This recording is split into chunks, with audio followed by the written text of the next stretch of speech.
The supreme, profound, and sublime Dharma is difficult to encounter in a billion eons. Now I see it, hear it, receive it, and kept it. I vow to attain the true meaning of the Tathagata. In order to liberate all sentient beings, let us generate supreme bodhicitta. Let us take some time to look at A Journey to the West, and we'll continue with the second stop on the perfect conduct.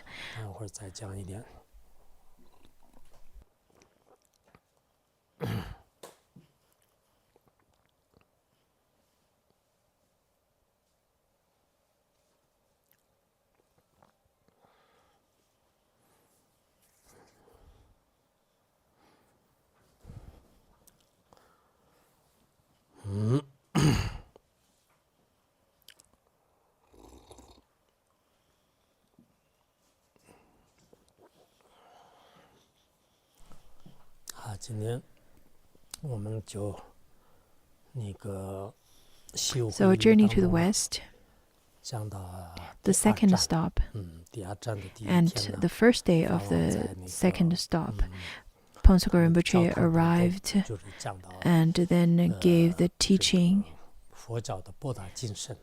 in a church on the topic of the compassion in Buddhism. And in terms of compassion in Buddhism, he talks about the practical, the aspirational bodhicitta and the practical bodhicitta. He then first talked about the conduct, the perfect conduct in Buddhism. And yesterday we talked about the generosity out of 6 paramitas. And then the second aspect is discipline. In terms of discipline, there are 3 types of discipline in Buddhism: the vows of pratimoksha, the bodhisattva vow, and then samaya vow of sacred mantrayana. The pratimoksha vow requires one to abstain from harming others, such as killing. In addition, the bodhisattva vow requires one to benefit others directly or indirectly and to save others from suffering with one's best efforts. Being trained in this way, once the practitioner achieves unobstructed meditative absorption and miraculous power, he or she can spontaneously benefit billions of sentient beings every day. The samaya of sacred Mahayana also involves swiftly accomplishing vast activities for the welfare of all sentient beings. This is how Ponsoko Rinpoche expounded on the 3 disciplines. It is certainly that every one of you can reach this stage. In terms of the third one, which is patience, following the Buddha's teachings on purifying your own mind, you should never disturb others' mind, but focus only on taming your own mind. This is really the explanation of do not disturb others' path and do not disturb your own mind.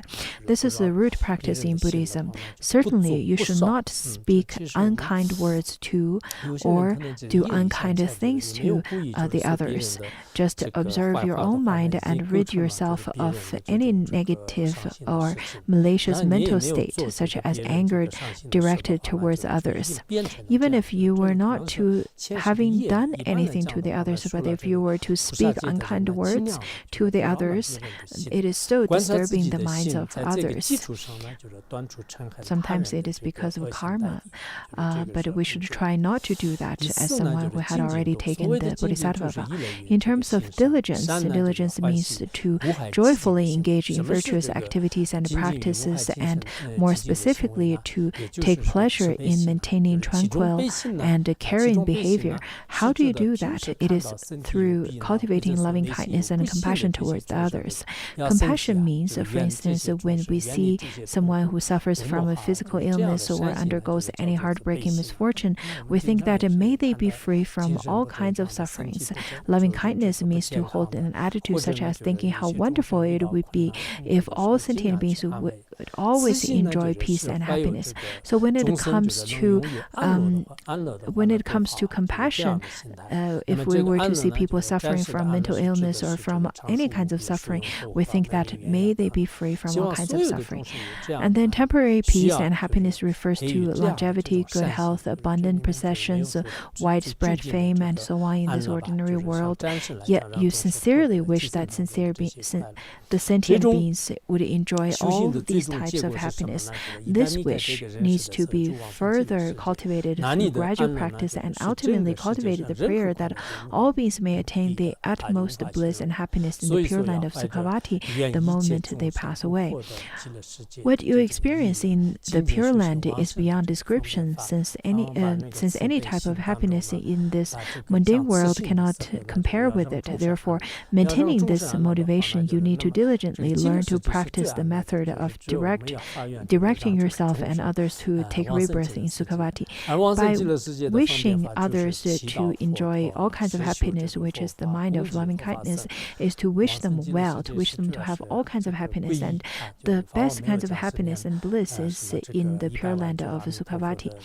So for those of you who wish to be reborn to Sukhavati, in the East, Phuntsok Rinpoche would speak of encouraging others to make aspiration to chant 400,000 times of the Amitabha mantra, or 1 million times of Amitabha mantra, and so on. But since in the West, people may not be able to accept that method, Phuntsok Rinpoche did not speak of that. The method of taking rebirth in Sukhavati are to pray to the Buddha, practicing dharma, and serve the Sangha with respect. If you can perform those wholesome deeds in regard to the three jewels, you will be much happier in old age. The reason is that through these practices, you will soon be reborn in Sukhavati and enjoy happiness hundreds of thousands times greater than whatever was experienced in this world. Therefore, incomparable joy will be felt. Generally speaking, for most of us, death is approaching as we age, and as a result, we feel more pain in both the body and the mind. However, for those who engage diligently in Sukhavati practice, they will not have a fear of death, but rather be much readier for the transition when the time comes. As Buddha told us, these practitioners aspiring for taking rebirth in Sukhavati will be at peace when their lives come to an end. Why is that? Just like a severely sick person would be overjoyed when recovering fully from sickness, a person who is able to be reborn in a Pure Land will be completely rid of himself or herself of suffering in samsara. Such is the unique outcome that only Buddhist tradition can provide. Now, an ordinary person would be ecstatic if he became the world's richest man tomorrow, whereas the bliss and happiness attained from liberation is hundreds of thousands of times greater than that. That is why Sukhavati practitioners becomes more and more joyful as this life approaches to the end. Well, I think whenever we have Dharma teachers to travel abroad and to travel to different places to propagate Dharma, these kinds of methods that's used by Phuntsok Rinpoche, the skillful means that's used by Phuntsok Rinpoche, is something that we really need to learn. We first of all need to comply with the religion, to comply with the customs and the living habitual tendencies of the others, and then also expound whatever that we hold as a principle. So I think Phuntsok Rinpoche indeed teaches really well, and we need to learn from this particular way of expounding Dharma. This is obviously in our daily life. All excellent Dharma practitioners enjoy more happiness and ease as they got older, while most ordinary people become more distressed in the face of aging. While ordinary people, when they lost their teeth and when they have more gray hair and when their body ages and declines, they would feel much sad. But the senior practitioners or practitioners get old, they would get happier, they would get more at ease. They, unlike the ordinary people who would get more anxious with aging. They get happier with aging. The difference between the two tells us of the qualities of Buddha Dharma. This is because of the merit and qualities of the Buddha Dharma that the senior people in Tibet, for example, have no fear towards death. An old practitioner, old monastic that I knew, he's a Galupa. He received a great number of Mahāti and Nima teachings from Khenpo Lakshé, and he practiced in monastery all through his life. And one day, in his dream, he saw Khenpo Lakshé, and then Khenpo Lakshé said that it's time for you to come to meet me. And then this old monastic went to Gachi Lama, who is a Nimapa monastic, and then told him that, well, I dreamt of Khenpo Lakshé, and then I think I'm not going to stay in this world for a long time. Can you go with me to the old cave that we used to receive Dharma teachings? And then he took care of all of his belongings and made them as offering to everything. And then he told his monastery, said that he's going, and then just within a few days he passed away. There are people at time of death, as practitioners at time of death, they would be able to foresee the date of death and then would be able to pass away rather peacefully. Some may wonder over here, is it possible for an ordinary person to be reborn in the Pure Land of Sukhavati? The answer is yes, without a doubt. If you can spend half the effort and hard work that you would put into your worldly life you practicing the Dharma, and in particular never forget praying to the three jewels, I promise that you will be successful to be reborn in Sukhavati. In the practice of diligence, Panzo Rinpoche expounded the teaching of to be reborn in Sukhavati. And then the fifth one is meditative concentration. Meditative concentration is to single-pointedly pray to the Buddha, practicing the Dharma, and show respect to the Sangha without any distraction. As such, diligently and constantly engage in spiritual practice. The way of meditation varies among different religions, including Christianity, Islam, and Buddhism. According to the view of Buddhism, the essential point of meditation is to settle the mind in single-pointed concentration. Well, if we can think of Shakyamuni Buddha at all times and under all circumstances, that would be the perfect practice of meditative concentration. The other day when I was rereading this part, and I thought this is such a great instruction, if we can think of Shakyamuni Buddha or our Lama at all times and under all circumstances, that would be considered as the practice of meditative concentration. Sixth one is wisdom. Wisdom is to realize how to abandon non-virtue and engage in virtue. To cultivate such wisdom, we need to first listen to Dharma teachings in the presence of a qualified teacher and then contemplate the meaning in order to dispel doubts.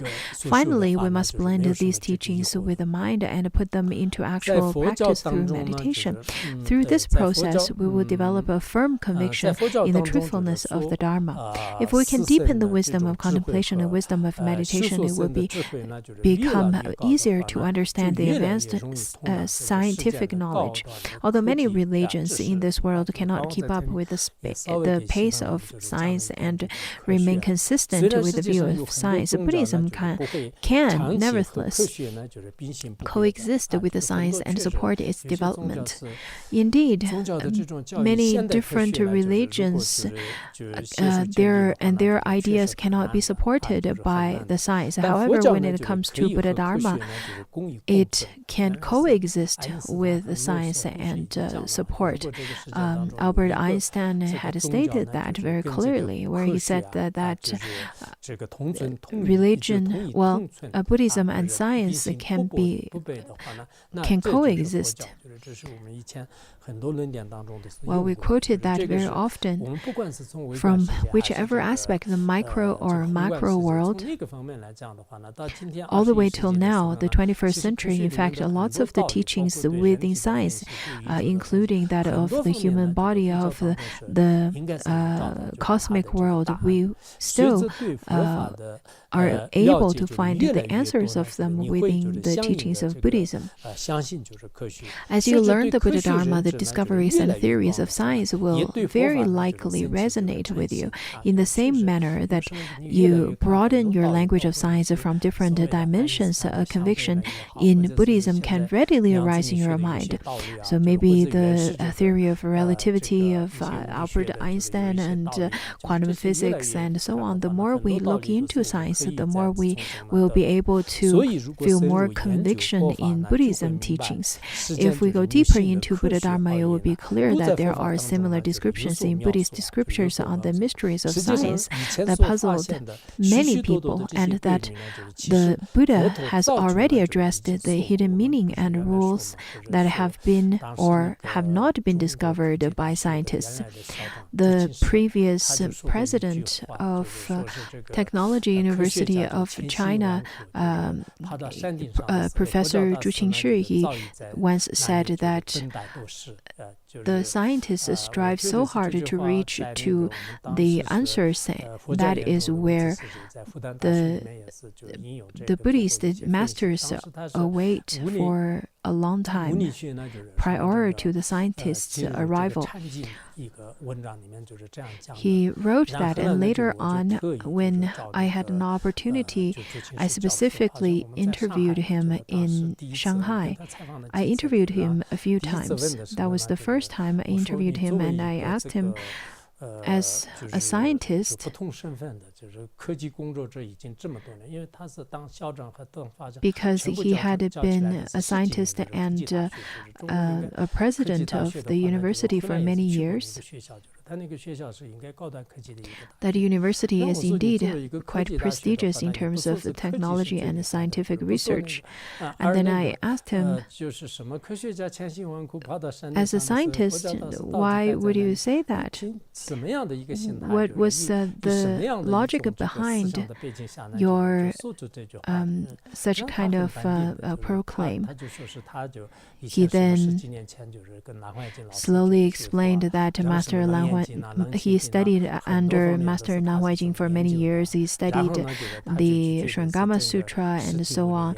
And then he realized that whatever kinds of science or physics, from whatever kinds of different aspects, the more he realized, the more he studied Buddhism, the more he realized that science is simply catching up with Buddhism. Nowadays, we live in this era where science and Buddhism are flourishing. So I asked many people, both abroad and domestically, educators and scientists and so on. I think those kinds of interviews would be very meaningful. Those interviews and speeches, conversations are included in the collection of the speeches given at universities. I believe there are over 20 books and maybe 29, 30. Various kinds of professors received my interview, though I'm not a professional journalist. I don't have such qualification, but I simply interviewed them as an ordinary Tibetan. Other than some sensitive issues, I asked different questions such as Buddhism and science and so on. And sometimes I think it would be really interesting that our common ground is not based on what Buddhism taught, rather what the scientists also acknowledge. When we look at science, the science develops every day, and there are probably people feeling that look at the scientific development and all kinds of advancement of technology, but how could you Buddhists still study and research in the teachings that's given 2,500 years ago? There may be people thinking in such a way, but when you look at those interviews with the scientists and those thinkers abroad and domestic, such as Professor Pen Guang, as well as professors from Europe, United States, and so on, you will definitely be able to see how those kinds of analysis and discussions had already taken place. And it is not just that we're complacent with whatever we've studied. Then Phuntsok Rinpoche continued, it is worthwhile for any of those who want to better themselves in regard to material possessions or spiritual wealth to study and practice Buddhism, and they will soon find themselves greatly benefited from the Dharma. I am sure such a benefit can be verified by everyone's personal experience. Well, other than that, I don't have too much time to expound on this topic. Now in the land of Tibet, there exist of both Kangyur and Hangyur, the total of which are more than 300 volumes. In terms of each volume, there consist of 400 to 500 volumes. A few dozens of pages do not count as volumes, rather 400 to 500. You may refer them for a more detailed exposition on the perfect conduct in Buddhism. Okay, so let's stop here today. Well, I do have a reminder to all of you. While you are, for this period of time, I think you should practice supplication to Phuntsok Rinpoche while practicing confession wholeheartedly. Within these 7 days, you should maintain your mind in a retreat state. So keep a retreat state of mind for these 7 days. Supplicate to Phuntsok Rinpoche, supplicate to Manjushri. At the very beginning of our practice of peaceful Manjushri, Phuntsok Rinpoche required all of us to visualize our teachers, all of our gurus, as no other than Manjushri. So we should chant the mantra and we should supplicate and then contemplate the teachings of the peaceful Manjushri. If you can practice in such a way, you will definitely be able to receive the blessings of the teachers of your lamas as well as Manjushri. Within the 7 days, if you can practice in this way, I'm sure you will get more insight within this short period of time.